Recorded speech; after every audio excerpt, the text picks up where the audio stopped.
Breaking news. Ukraine and Russia both want the Crimean Peninsula, so it serves as both a playground and a battlefield. The Russian Tsars and the Soviet General Secretaries all took pleasure in its warm beaches. It is home to a key naval base and has seen historic summits between world leaders. And it's been the scene of massacres, expulsions, and political repression of various groups. The Crimean Peninsula is once again a playground and a battleground as Russia's war in Ukraine enters its 18th month, with drone attacks and bombs seeking to dislodge Moscow's hold on the territory and bring it back under Kyiv's authority, despite loud proclamations to the contrary from the Kremlin. Volodymyr Zelensky, the president of Ukraine, has vowed to retake the diamond-shaped peninsula that Vladimir Putin illegally annexed in 2014. There is little chance of either president backing down on Crimea.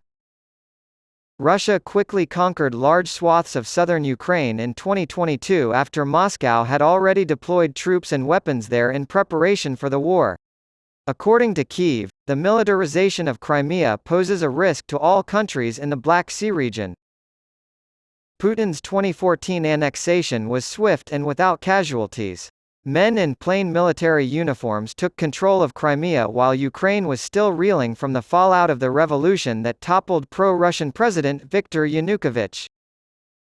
They had a hand in organizing a referendum on the peninsula, with pro-Kremlin authorities claiming the results demonstrated an overwhelming majority of voters wanted to join Russia. Putin saw a huge increase in his support from the public. According to the Levada Center, an independent Russian pollster, his approval ratings, which had been falling, jumped from 65% in January of that year to 86% in June.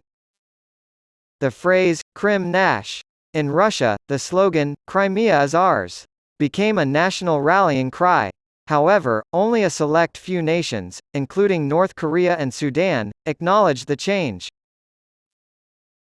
Putin has publicly referred to Crimea as a sacred place, and he has punished those who argue that Crimea should be part of Ukraine. When asked about the peninsula, Zelensky has repeatedly declared that Russia won't be able to steal it.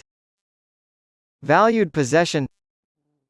Russia has fought for control of Crimea for centuries due to the peninsula's strategic value due to its location on the Black Sea.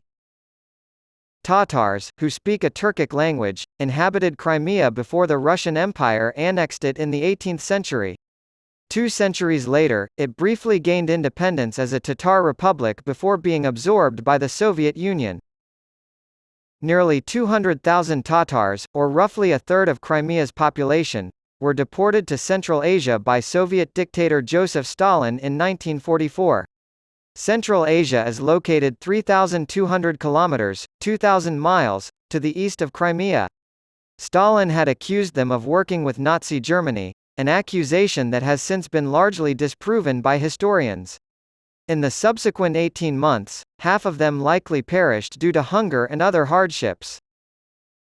To celebrate the 300th anniversary of the Union of Moscow and Kyiv, Soviet leader Nikita Khrushchev gave it to Ukraine in 1954. When the Soviet Union finally fell apart in 1991, however, the peninsula was annexed by Ukraine.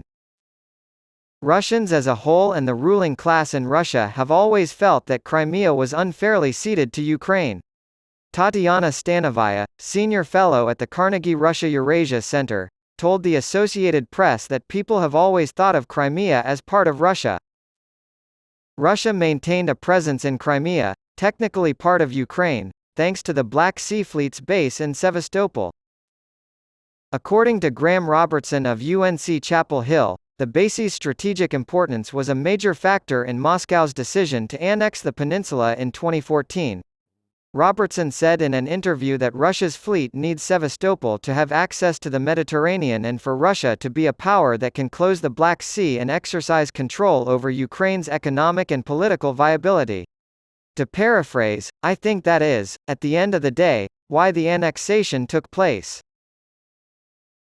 Moscow's denials of discrimination against the Crimean Tatars did not stop repressions from continuing under Putin.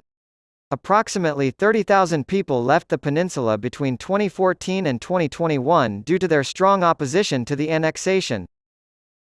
Crimea's sentimental significance.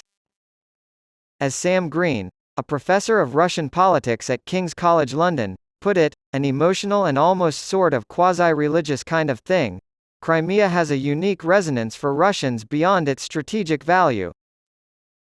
Its past may provide some context for this. Nicholas II, the last Tsar of Russia, and his family frequently vacationed in Sevastopol. During Soviet times, the southern city of Yalta was the most popular vacation spot, so many health spas were established there. In 1945, Stalin, American President Franklin D. Roosevelt, and British Prime Minister Winston Churchill met there to discuss post-war plans for Germany and Europe. Their meeting garnered international attention. Russians' attitudes changed after Putin's 2014 seizure of Crimea, according to a poll conducted by Green and Robertson. Green remarked that, overnight, people began to believe that corruption was less of a problem in the country. They had a positive outlook on the economy, both for themselves and for the future of the country as a whole. In addition, they have more positive recollections of the 90s. The optimism that had persisted for 4 years finally started to fade in 2018. After being re-elected and making unpopular economic moves, such as raising the retirement age, Putin's popularity plummeted to below 70% by the summer of 2018.